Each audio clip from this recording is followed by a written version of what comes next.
It's not the internet that's killing the newspaper, it's that newspapers are trying too hard to hold on to a past. The problem here is that there are new opportunities newspapers have not seen. What they're seeing instead is fear of change. Every other industry in this country and this world has to change because of the internet. Why shouldn't newspapers? Other industries that are smart are embracing this change, and newspapers are out of fear only beginning to.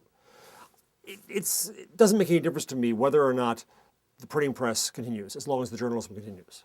I met Alan Rusbridger, the editor of The Guardian, long ago, and they had just spent $150 million on new presses. And he said very calmly, oh yes, those are probably the last presses we'll ever buy.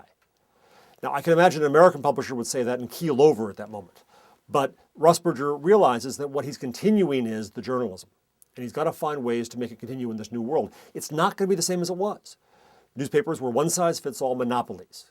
Those days are over. The business has changed. The scale of the business has changed. But if they start thinking more collaboratively, if they start thinking more flexibly, I think journalism can actually grow.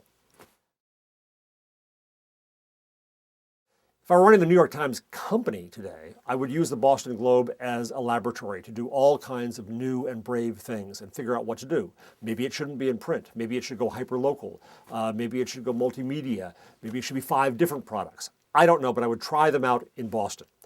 At the New York Times itself, their strength is their weakness because they are this incredible institution and they're trying to protect that, and for good reason.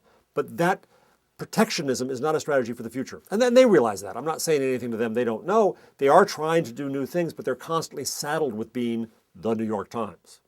So what I hope really happens is that in newspapers across the country, we'll see experiments about new ways to do things. The Madison Capital Times, an afternoon paper in a 2-paper market, has just gone out of print, except for 2 once-a-week supplements, and they're now going to go solely online. We'll see how that works. I think every paper in the country should be looking at new experiments and seeing new ways to do things.